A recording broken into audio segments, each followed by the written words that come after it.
The Great Hall of the Galactic Federation stretched for nearly 2 kilometers in every direction. Crystal spires rose from the polished floor like frozen lightning, each one representing a member species that had joined the collective over the past 12,000 years. Ambassador Krelvath stood at the central podium, his 4 eyes scanning the assembled delegates with barely concealed contempt. Today would mark the end of humanity's foolish resistance. The humans had been discovered only 30 standard cycles ago, crawling out of their unremarkable solar system with primitive faster-than-light technology. They were weak, short-lived, and possessed none of the natural advantages that other species took for granted. No telepathy, no exoskeletons, no regenerative abilities. They were soft, fragile things that required constant maintenance just to survive. And yet, they have refused to accept their place in the Federation structure. Ambassador Elena Chun walked through the massive entrance gates with her small delegation of 5 humans. She was 47 years old, which meant she had already lived more than half of her expected lifespan. Krelvath found this fact amusing. His own species lived for nearly 1,000 years. How could such brief creatures possibly understand the complexities of galactic politics? The Federation operated on a simple and elegant system that had maintained peace for millennia. Each species was assigned a classification based on their biological capabilities, technological advancement at time of first contact, and productive potential. This classification determined everything from trade agreements to military obligations to reproductive quotas. Humanity had been classified as Grade 7. This placed them just above the insectoid Vrex, who served primarily as manual laborers, and below the Taureni, who were permitted to engage in basic scientific research under supervision. Grade 7 species were expected to provide agricultural products and simple manufactured goods. They were not permitted to develop weapons beyond a certain threshold. They were not allowed to expand beyond their designated territory of 3 star systems. Most importantly, Grade 7 species were required to submit to the Genetic Compliance Protocol. This meant that the Federation would modify human DNA to make them more docile, more obedient, and more suitable for their assigned role in galactic civilization.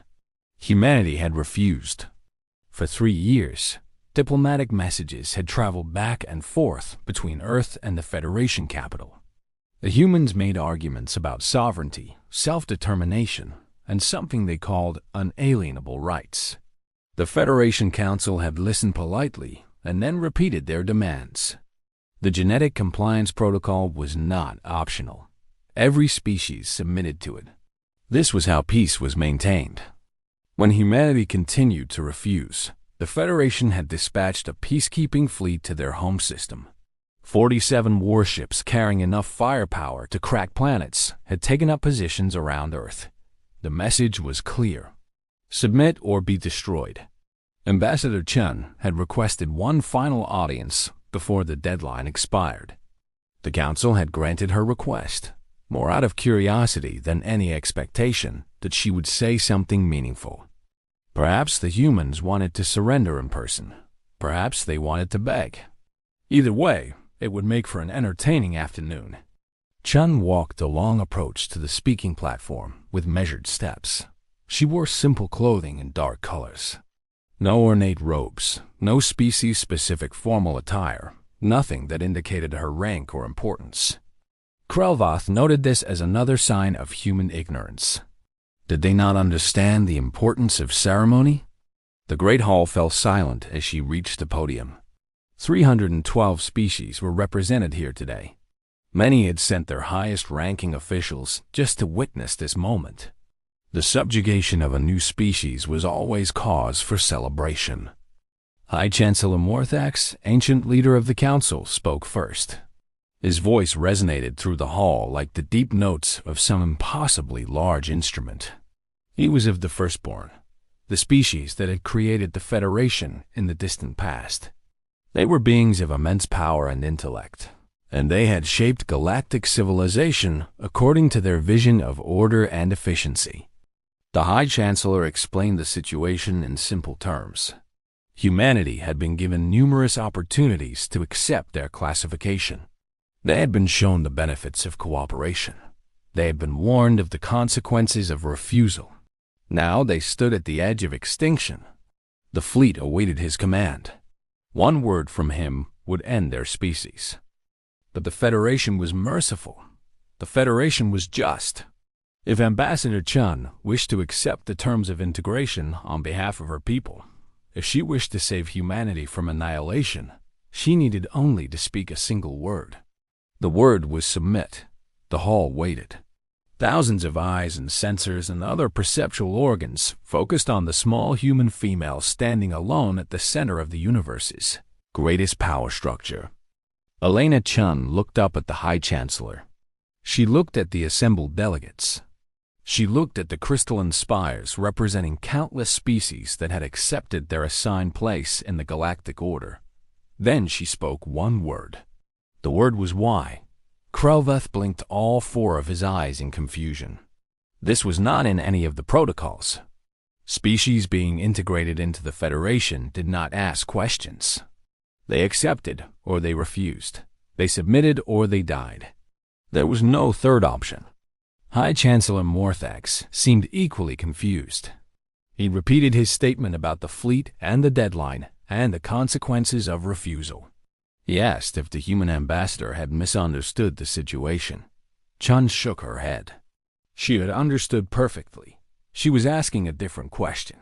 She wanted to know why the Federation operated this way. Why were species classified and ranked? Why were some permitted to advance while others were held back? Why was genetic modification required? Why was submission necessary for peace? The High Chancellor explained that this was simply how things were done.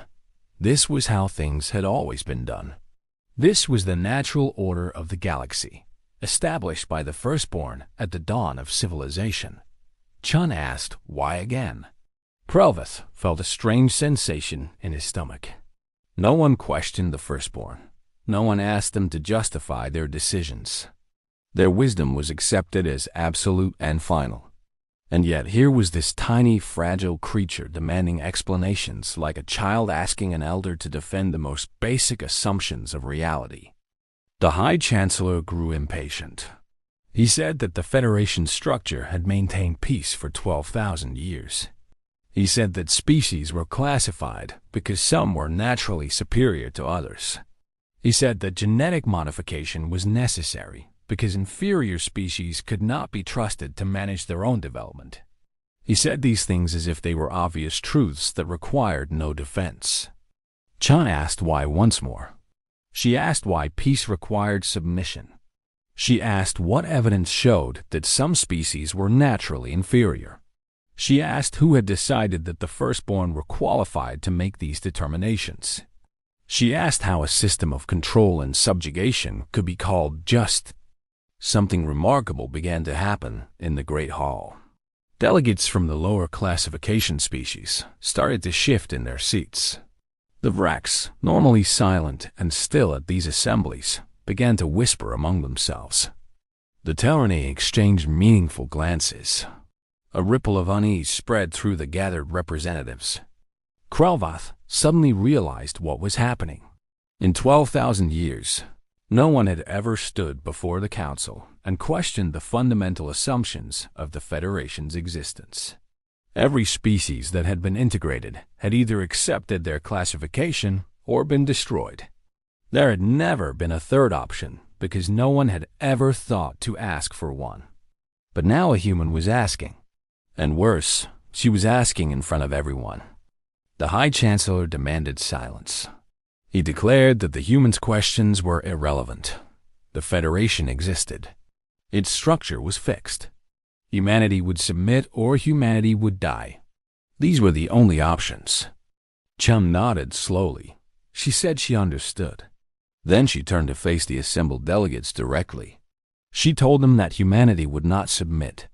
She told them that humanity would not accept classification or genetic modification or reproductive quotas. She told them that humanity believed all sentient beings possessed inherent dignity and worth. regardless of their biological capabilities or technological development. Then she said something that changed everything. She said that any species present who wished to be free was welcome to join humanity. She said that Earth ships were few and small, but they would fight to protect any species that chose self-determination over subjugation. She said that humanity offered an alternative to the Federation structure, a different answer to the question of how sentient beings might live together among the stars. The Great Hall erupted into chaos. Krelvath watched in horror as the Vrex delegation rose from their seats and moved toward the human ambassador.